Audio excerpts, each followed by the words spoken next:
Vamos ler no Evangelho segundo escreveu Mateus, no capítulo 14, dos versículos 22 ao 31.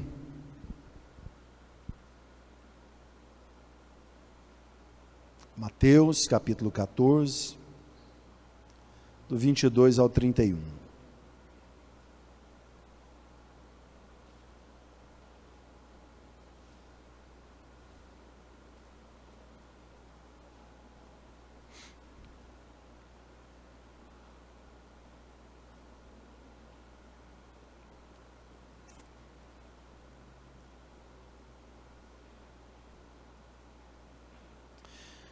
Diz assim a palavra do Senhor: E logo ordenou Jesus que os seus discípulos entrassem no barco e fossem adiante para o outro lado, enquanto despedia a multidão. E despedida a multidão, subiu ao monte para orar à parte. E chegada já a tarde, estava ali só, e o barco estava já no meio do mar, açoitado pelas ondas, porque o vento era contrário. Mas à quarta vigília da noite, dirigiu-se Jesus para eles, andando por cima do mar. E os discípulos, vendo-o andando sobre o mar, assustaram-se, dizendo: é um fantasma, e gritaram com medo. Jesus, porém, lhes falou logo, dizendo: tende bom ânimo, sou eu, não temais. E respondeu-lhe Pedro e disse: Senhor, se és tu, manda-me ir ter contigo por cima das águas. E ele disse: vem. E Pedro, descendo do barco, andou sobre as águas para ir ter com Jesus. Mas sentindo o vento forte, teve medo. E começando a ir para o fundo, clamou, dizendo: Senhor, salva-me. E logo Jesus, estendendo a mão, segurou e disse-lhe: homem de pouca fé, por que duvidaste? Eu amo essa passagem. Em determinada época aí, há uns, talvez 2 anos atrás, não sei, não, mais de 2, né? Tem uns 2 anos que a gente está aqui, uns 3 anos atrás, né, amor? Pintei uma tela com essa imagem. Nós viemos outubro de 2017 para cá, né?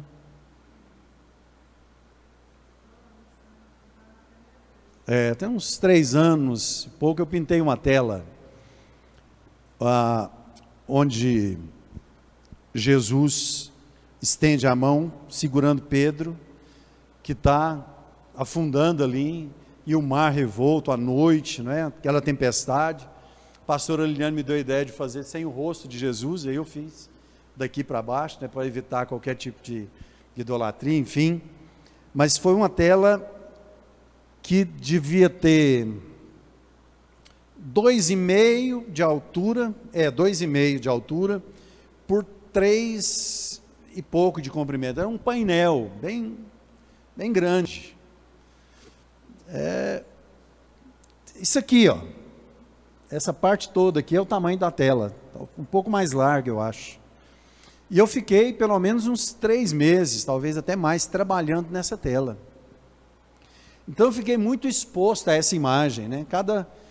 Cada ondinha do mar que eu pintava ali, eu podia imaginar e pensar Pedro enfrentando aquele mar tão violento, aquela situação tão assustadora. Mas ao mesmo tempo que aquela situação se mostrava tão assustadora, e a tela ficou, modéstia à parte, muito bem feita, né? Eu fiz com muito amor, e vendi essa tela, muito bem vendida, me ajudou a pagar muitas coisas que eu tinha para pagar na época. Não fiz para vender, mas alguém quis comprar e me ofereceu um dinheiro irrecusável, lá eu não tive como não vender. Então o que acontece?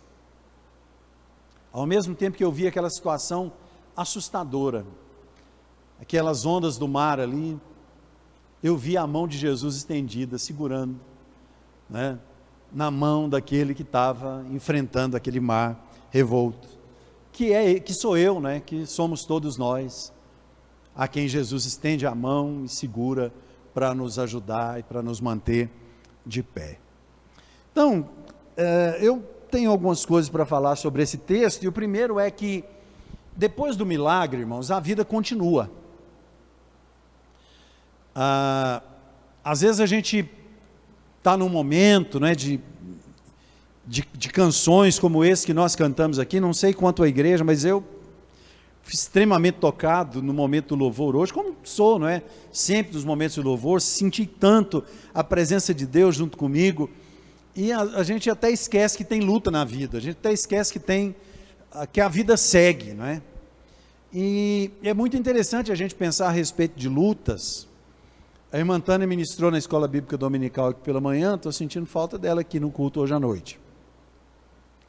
Mas ela falou assim, enquanto a gente estiver vivo aqui, né, ela falou que estava na lição, a gente vai ter luta, vai ter dificuldade, e às vezes é duro falar isso, até para a igreja, né, falar no meio da igreja, irmão, enquanto a gente for vivo, a gente vai enfrentar dificuldade, a gente vai enfrentar luta.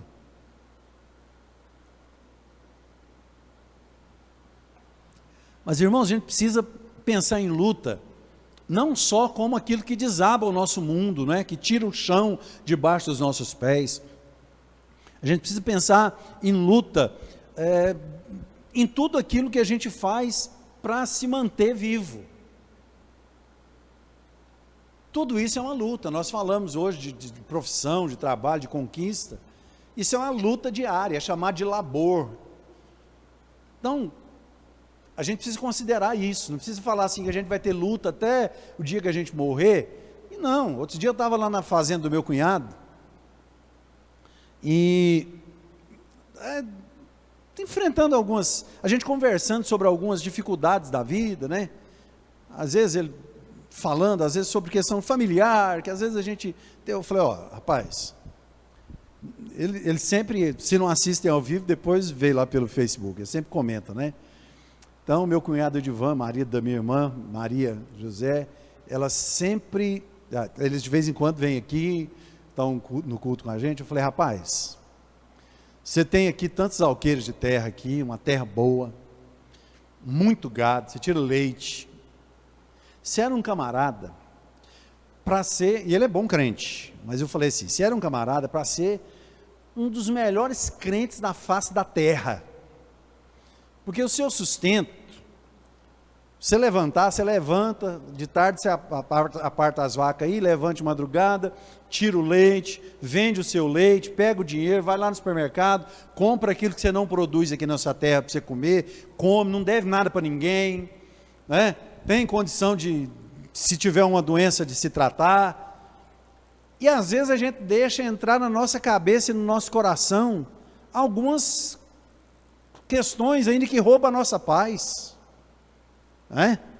Então não pensa que não é luta. Ele levanta lá 3 horas, 4 horas da manhã para tirar leite, estava levantando até 2h30 esses dias, porque o filho dele que ajuda ele, tem outro serviço, enfim, né, trabalha com outra coisa, e eles vão tirar o leite mais cedo para o filho dele trabalhar, você tem um tanquinho, põe o leite no tanquinho. Então é luta, não é? Levantar 3 horas da manhã todo dia, se estiver chovendo, estiver fazendo frio. Então quando a gente fala que a gente vai ter luta até o final da vida, luta faz parte da vida, isso é tranquilo.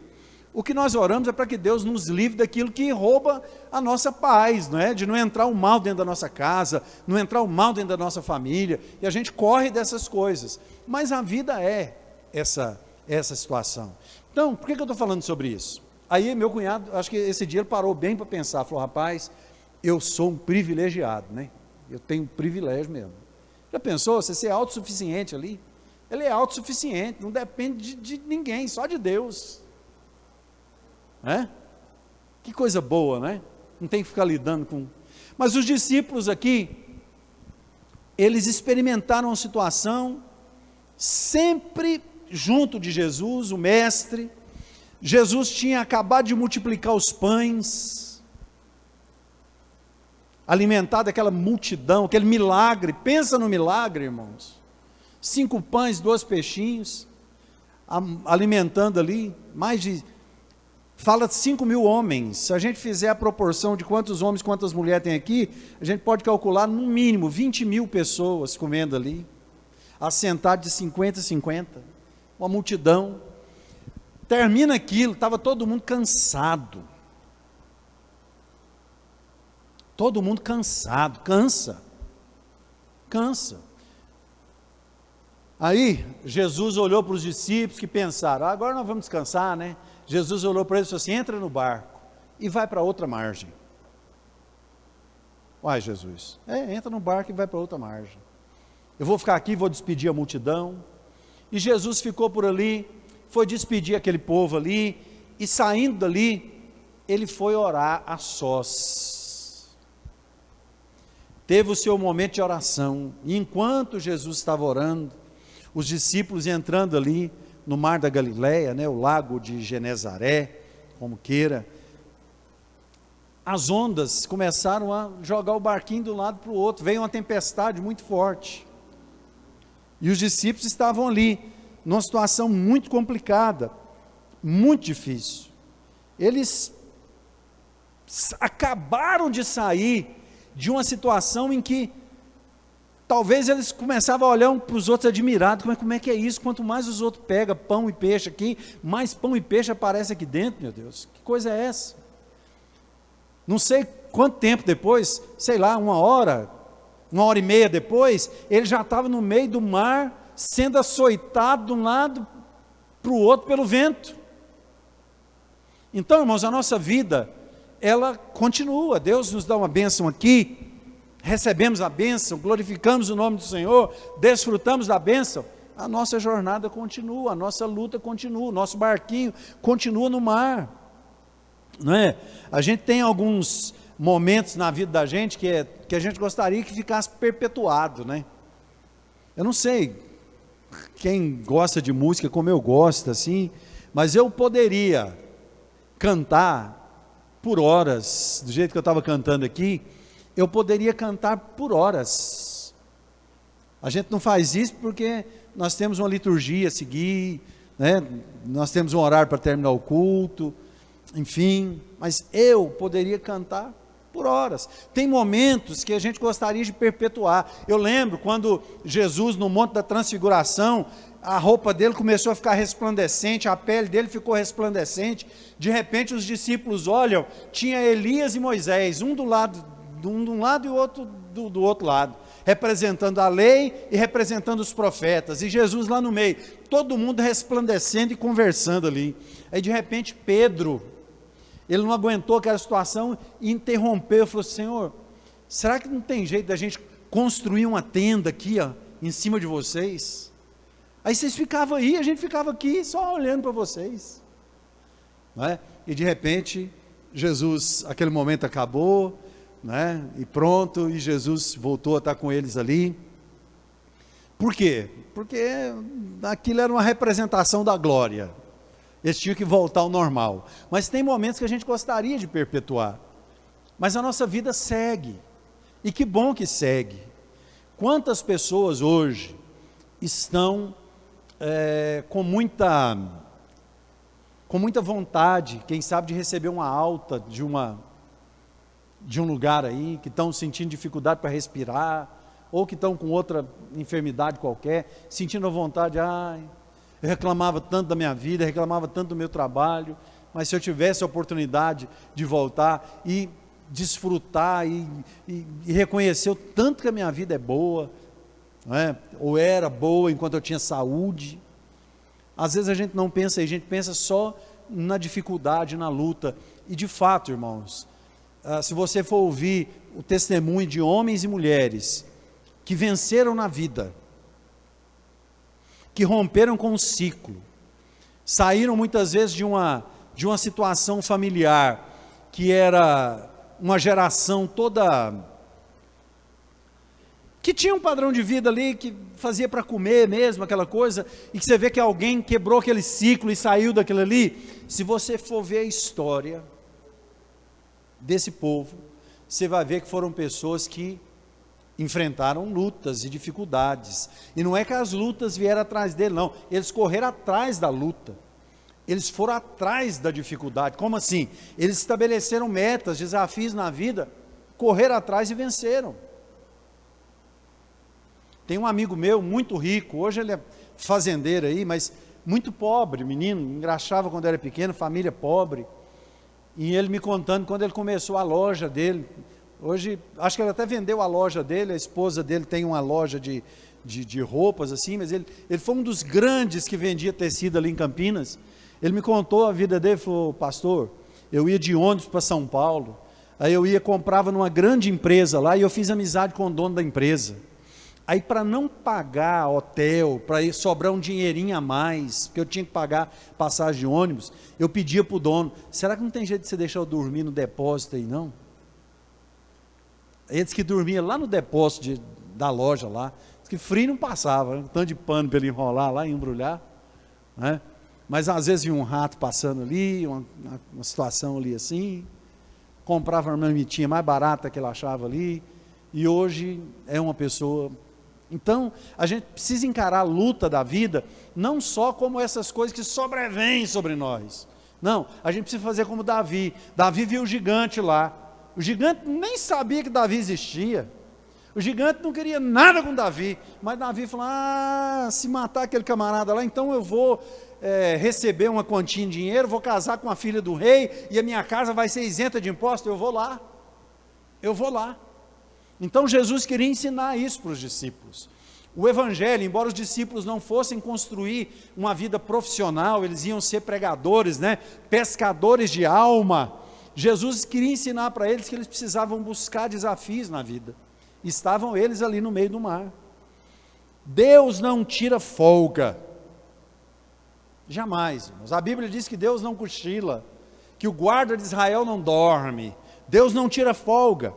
Em sua onisciência, Ele sabe o momento certo de socorrer os seus. Jesus deixou os discípulos ali, indo para o mar, e foi despedir a multidão. Depois Ele foi orar.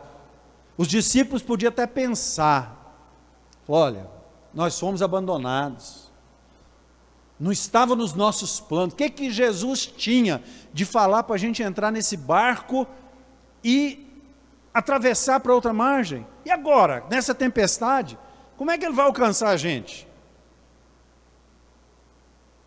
Os discípulos podiam até ficar porque na realidade eles não escolheram aquilo. Foi o Senhor que disse: entrem no barco e vão para o outro lado. Irmãos, nem sempre fazer a vontade de Deus significa ter descanso ou estar isento de enfrentar algum tipo de luta. Muitas vezes a gente ora, e a gente precisa orar mesmo. Eu faço essa oração sempre: Senhor, eu quero estar no centro da Tua vontade, eu quero fazer a Tua vontade. Senhor, dirige os meus passos. E às vezes o Senhor dirige os nossos passos para uma situação que a gente fala: opa, acho que Deus entendeu errado, não foi isso que eu falei, não foi isso que eu pedi. Mas o fato é que Deus não nos abandona e não nos esquece. Enquanto os discípulos estavam ali, Jesus estava orando, mas chegou um momento que Ele disse: eu vou ao encontro dos meus. Jesus, em algum momento, Ele diz: eu vou ao encontro da minha igreja, eu vou ao encontro do meu povo. E eu não estou falando de arrebatamento ainda não, irmãos. Eu estou falando do momento que as ondas balançam o seu barquinho, que às vezes a sua estrutura não aguenta, que você fala: agora não tem jeito, mas de repente aparece Jesus. É muito interessante a gente pensar a respeito disso. Nós precisamos aprender a reconhecer a Deus em meio às adversidades. Às vezes é difícil. Eu preguei aqui, não sei se domingo passado, esses dias, falando assim que quando a tribulação, a voz das circunstâncias começa a falar, e são tantas vozes, às vezes fica difícil ouvir a voz de Deus, porque a voz de Deus é suave, a voz de Deus é mansa. E às vezes não, se você for ler na Bíblia, eu posso, talvez eu vou afirmar e vou errar aqui, mas Deus sempre faz com que as pessoas se acalmem, para depois ele falar. A Bíblia diz: aquietai-vos e sabei que eu sou Deus. Tem um profeta na Bíblia, que ele é apelidado de o profeta do fogo, acho que todo mundo sabe, né? Elias, fez aquela oração, desceu fogo do céu, e Elias, assim como Pedro e outras personalidades bíblicas, ele tinha um temperamento sanguíneo, ele era aquele cara estouradão, ele queria resolver tudo na hora, e o negócio dele era isso aí mesmo. Ele chegou lá no meio do povo, lá e falou: quer saber? Nós vamos parar com essa bagunça que está essa nação aqui, nós vamos saber agora quem é Deus aqui, se é Baal ou se é o Deus que eu sirvo. Nós vamos fazer um altar aqui, e aquele que responder com fogo do céu, esse é Deus. Então esse era Elias. Eu não vejo Elias chegando lá no meio do povo, assim: meus caros compatriotas, meus irmãos, parece que está havendo uma divergência com respeito a saber quem é Deus, se é Baal ou se é o nosso Deus. Eu queria propor um negócio para vocês. Eu não vejo Elias falando assim. Elias chegava, não é? Aí de repente Jezabel fala que vai matar Elias, Elias começa a ficar triste, Deus manda ele andar e seguir uma caminhada. Ele caminhou até Horebe, 40 dias caminhando, e de repente ele está lá sozinho, aflito, depressivo, querendo ouvir a voz de Deus, e a Bíblia diz, não necessariamente nessa ordem que eu vou falar, mas a Bíblia diz que veio um terremoto. Aí Elias saiu da caverna e falou: opa, Deus vai falar. Aí o terremoto passou, e a Bíblia fala que Deus não estava no terremoto. Elias voltou para a caverna. Aí veio um vento, Elias falou: agora Deus fala. Chegou lá, olhou, Deus não estava no vento. Entrou de novo para a caverna. Aí veio um fogo, Elias falou: agora é Deus, não tem fogo. Aí chegou lá, Deus não estava no fogo. Aí Elias estava lá na caverna, aí ele sentiu uma brisa mansa, e ele nem saiu para ver. Era uma brisa mansa. Ele falou: de repente ele ouve uma voz: o que você está fazendo aí, Elias? Por que você está escondido nessa caverna aí chorando, rapaz? Ele falou: Deus está na brisa. Deus está na brisa, irmãos. Deus quer que nós nos acalmemos. Isso é para a vida, não é só para ouvir a voz de Deus, não. Se você estiver muito nervoso, fecha a boca. Se você estiver muito alegre, fecha o bolso, fecha a carteira, não sai distribuindo tudo que você tem, não. Espera, acalma, fica centrado, tem equilíbrio. É assim que Deus age, certo? Então os discípulos estavam lá lutando, e estava lá todo mundo lá temendo a tempestade, todo mundo tal, e não sei o que. De repente eles veem um vulto andando por cima das águas, e eu não sei quais eram as lendas que eles contavam ali. Eu lembro que eu sofri demais quando eu era criança, e eu ia brincar na casa de um tio meu que morava na fazenda lá, irmão do meu pai, e eu tinha 2 primos, um já faleceu, mas o outro quase da minha idade, um pouco mais novo que eu, e eu ia para lá brincar com esses 2 primos meus, e às vezes a gente voltava a pé para a cidade, era cerca de uns 6 quilômetros da cidade, a gente vinha a pé, aí passava perto de uns pastos assim, aí eu via uns vultos brancos lá, e falava os meus primos: o que é aquilo lá? Os meus primos falavam assim: eu não sei não, eu estou até com medo. E eu morria de medo. Depois eu vinha saber que era gado Nelore do vizinho, e os meus primos me passando medo, porque eu, no escuro, no meio do mato, o que tinha de história de assombração naquela estrada, irmãos. Então eu vi um gado Nelore do vizinho lá, e pensava: agora chegou minha hora mesmo. Agora é assombração. E os meus primos riam, né, brincavam, e depois fazia mal chacota, tal, não sei o quê. Os discípulos viram, eu não sei qual era a lenda que eles escutavam, mas eles viram alguém andando por cima das águas, eu não sei o que eu faria. Eles falaram assim: é um fantasma. E todo mundo ficou com medo. Jesus falou: não temam, sou eu.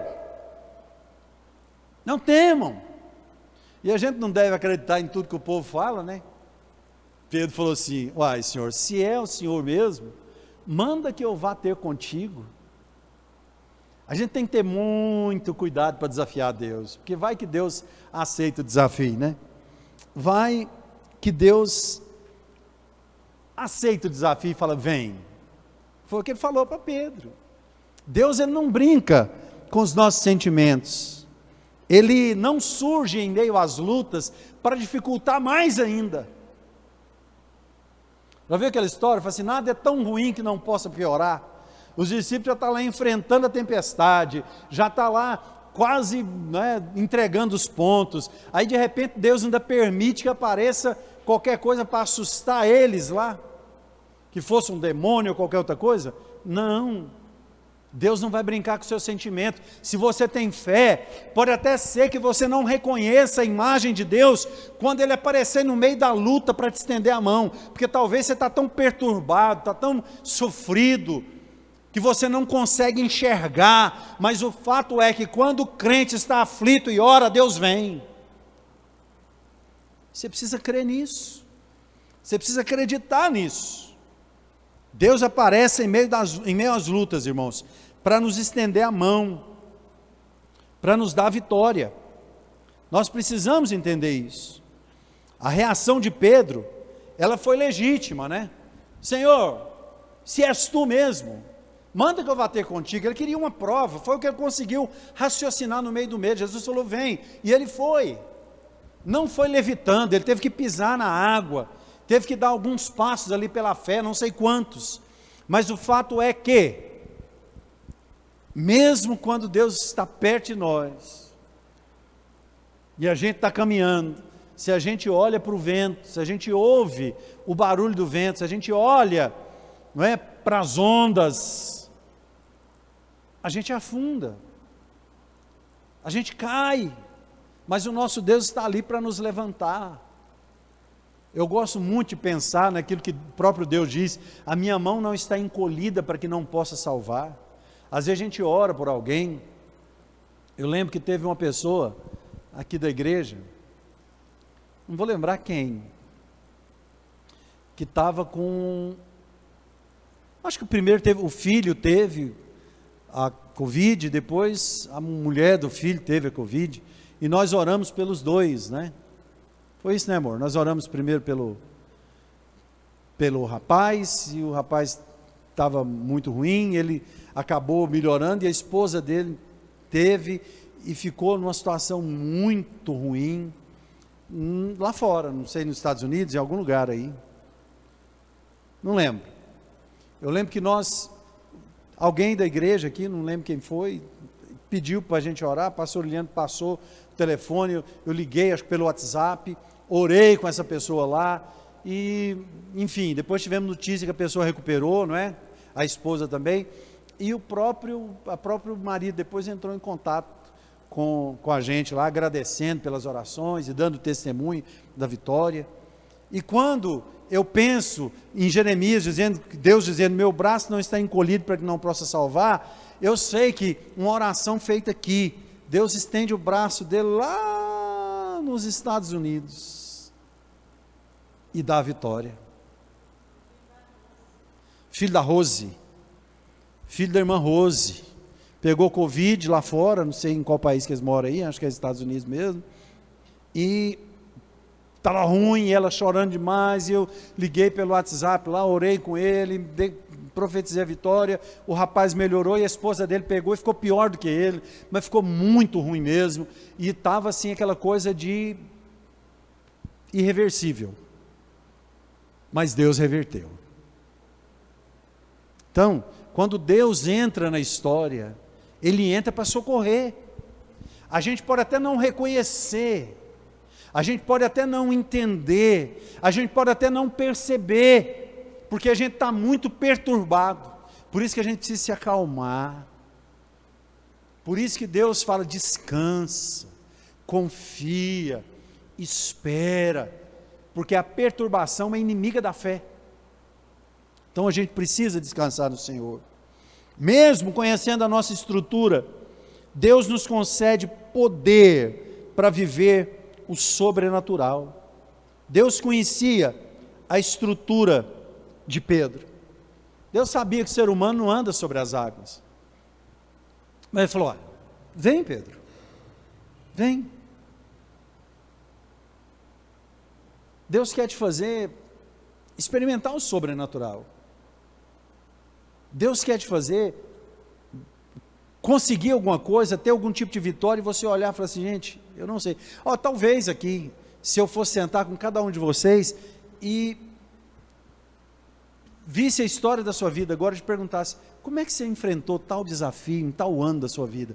Talvez alguém fale assim, pastor, eu não sei, as coisas começaram a encaminhar, as coisas foram acontecendo, tal, e de repente, quando eu vi, eu já tinha passado aquela situação, e tinha alcançado a vitória.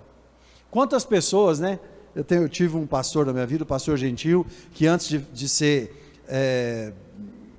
depender totalmente do ministério, ele era gerente de uma loja de material de construção, e ele falou assim, eu nunca vi, na minha vida profissional e tal, uma coisa mais abençoada do que alguém que se propõe a construir uma casa. A pessoa vai lá, faz uma meia água, depois vai lá e inteira aquela água lá, de repente a pessoa já faz uma área, de repente a pessoa já faz uma coisa ali e tal, e a pessoa de repente está com uma casa que foi feita com um salário, que se a pessoa olhar, e aquela situação assim, a pessoa fala, não sei como é que eu consegui. Pensando que a nossa vida também foi comparada a uma construção de uma casa, lá em Mateus 7, quando Jesus fala, aquele que ouve as minhas palavras e as pratica é semelhante ao homem que constrói a sua casa na rocha. Muitas vezes a gente não sabe, como é que eu cheguei até aqui? Não sei, mas a graça do Senhor me sustentou e me trouxe, e aqui estou eu, são e salvo, e continuando a minha lida, continuando a minha jornada, até o dia que o Senhor arrebatar a igreja ou me chamar para a sua glória. E é assim que a gente leva a nossa vida, sabendo que a mão do Senhor não vai nos deixar afundar, não vai nos deixar submergir. A gente precisa entender isso, E por último, Deus não deixa perecer o que tem fé. Irmãos, Deus não é, como é que eu posso dizer? Vamos a um termo bem goiano, Deus não é oferecido, né? Que sai distribuindo coisas. Não, Deus cuida, talvez nós falamos hoje de pessoas em situação de rua, outras pessoas, quantas pessoas são guardadas, protegidas aí, de um atropelamento, ou de uma maldade qualquer, Deus olha para essas pessoas, mas não fique pensando que alguém vai esperar que Deus faça as coisas acontecerem na vida delas, que isso não é regra, pode até ter algum tipo de exceção, mas não é regra. A regra é Jesus dizendo, batei e abrir-se-vos-á, pedi e dar-se-vos-á, buscai e encontrarei. Essa é a regra. A regra é essa contrapartida, não é? Chegai-vos a mim e eu chegarei a vós. Então Deus não deixa perecer, Deus não deixa morrer, Deus não deixa, enfim, desamparado aquele que tem fé. E a gente precisa ter fé. Não é uma coisa simples. A fé precisa ser exercitada. Todos nós aqui, todos nós, deixa eu pensar aqui.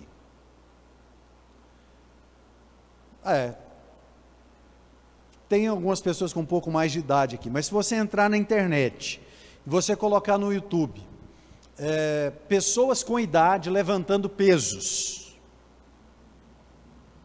põe um título assim, você vai ver pessoas de 70, de 80 anos de idade, levantando um peso que eu não consigo levantar, pegando aqueles halteres assim, eles têm o jeito certo, né? Eles descem, agacha aqui, põe no peito, faz assim, pessoas com 70, 80 anos de idade, levantando um peso que eu não consigo levantar. Agora, por que eu não consigo levantar esse peso?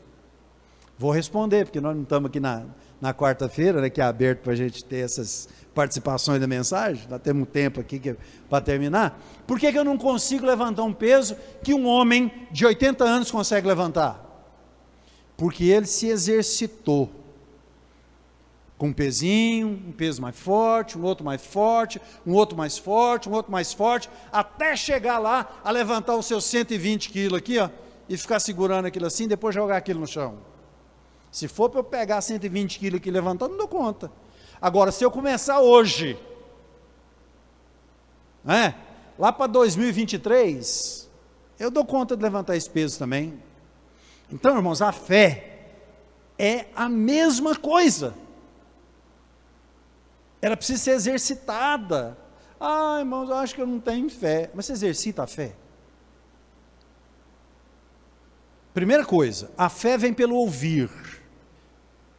Exercitar a fé não é ficar pondo a mão na cabeça dos outros e orando para ver se Deus cura, não. Você pode orar pelos outros, mas isso não é exercitar a fé, não. Exercitar a fé é vir à igreja, ouvir a palavra, ler a palavra, orar, ter essa comunhão com o Senhor constante, ir para a palavra e ruminar, meditar. É assim que a gente consegue adquirir fé. Então, voltando aqui ao meu último ponto, Deus não deixa perecer o que tem fé.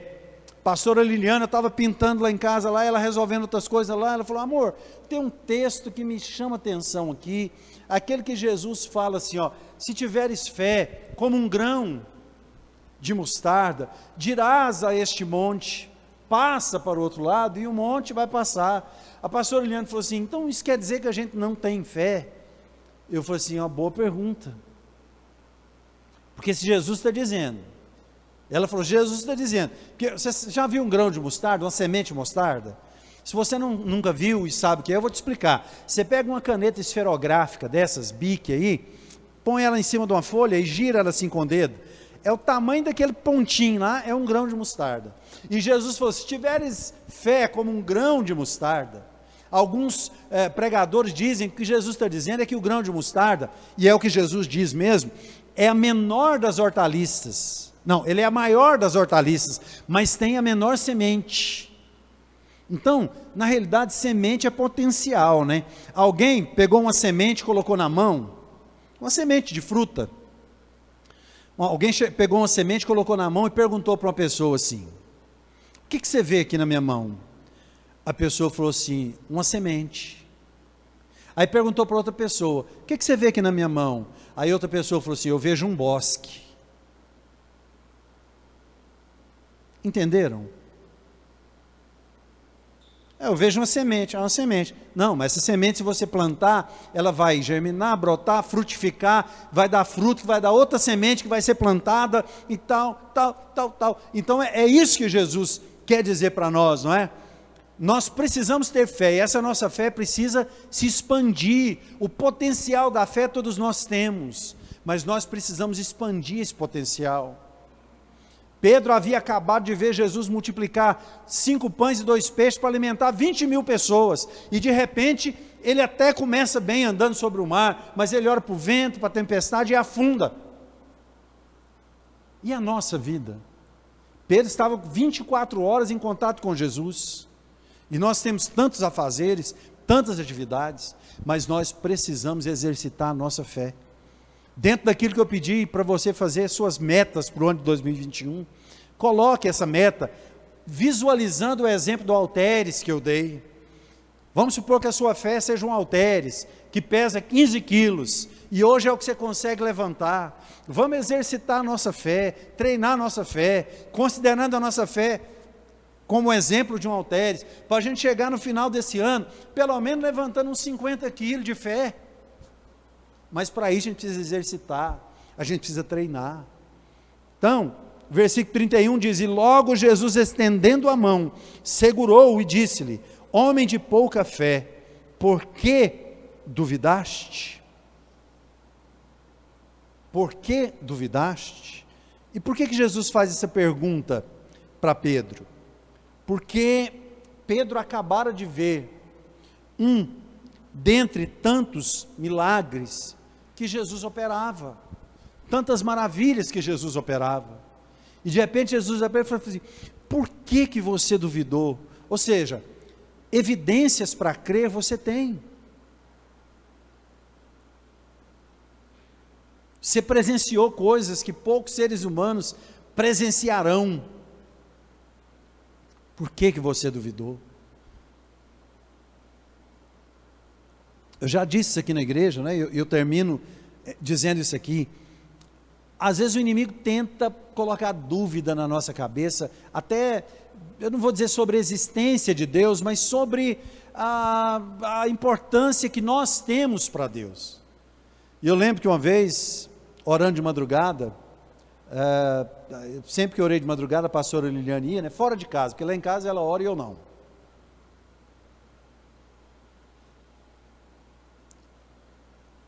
A gente ia para a igreja sempre 5h30, 6h30 da manhã, e orava, e orava, e orava, e orava. E um dia eu me peguei falando com Deus, falei, Senhor, o que eu sou, né, para o Senhor me ouvir, quem sou eu, enfim. E o inimigo começou a colocar dúvida na minha cabeça, não é colocar dúvida na minha cabeça, mas o inimigo tenta semear alguma coisa na nossa mente, né?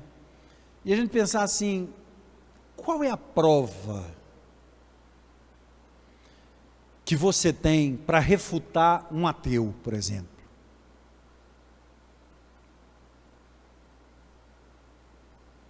Não, eu creio que Deus existe, porque eu creio, eu sinto no meu coração, eu creio porque eu creio.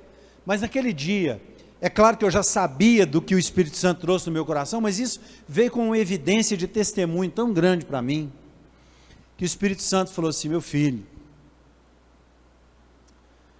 quando eu falo o Espírito Santo falou para mim, meu filho, eu morri na cruz, o Espírito Santo é Deus, é Jesus, é três e é um, é uma coisa para depois, mas então vamos pensar assim, não é?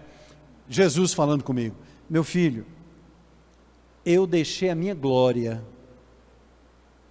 subi ao Calvário, morri pela sua vida, eu sou Deus encarnado, ressuscitei ao terceiro dia e subi aos céus, de onde eu vou voltar para buscar a minha noiva. Eu falei assim, olha, essa é a prova histórica,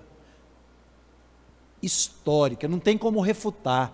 Qualquer um que queira refutar a glória de Deus, vai pagar que queira refutar a existência de Deus, vai pagar um boleto que vence amanhã, no dia 1º de fevereiro do ano de 2021, depois de Cristo.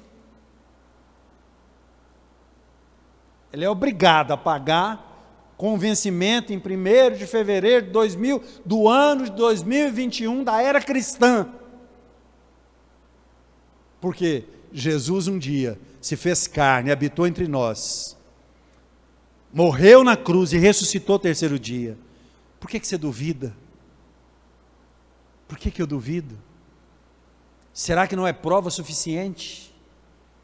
Ele deu a vida por você, o que mais Ele pode não fazer por você? Deus pode fazer qualquer coisa que você pedir com fé, em nome de Jesus. Eu quero que você fique de pé e nós vamos orar agora. E eu quero orar com você mesmo, eu quero que você ore. Eu tenho incentivado a igreja a orar no final de cada culto, apresentando ao Senhor a sua vida, o seu coração. Qual o desafio que você tem, que você enfrenta? Eu tenho alguns desafios para vencer no ano de 2021, que para algumas pessoas aí, que têm condições, se eu falar, isso é desafio? Isso não é desafio não, rapaz. Mas para mim é. Certo? Para mim é. De repente você tem alguns desafios aí, que você fica até pensando, será que isso é um desafio? Para você é. Valorize. Porque depois que você conquistar, você vai valorizar a sua conquista. Coloque o seu desafio diante do Senhor. Fala, Senhor, eu creio na palavra que foi ministrada nessa noite. Eu creio no seu poder. Eu creio na sua presença, na sua mão que ajuda, que segura, que põe de pé. Mas faça isso crendo. Se for preciso, diga como os discípulos disseram, Senhor, ajuda-nos na nossa falta de fé. Os discípulos chegaram a orar assim, a pedir a Jesus, quando viu que a situação apertou, que eles realmente ajuda-nos na nossa falta de fé.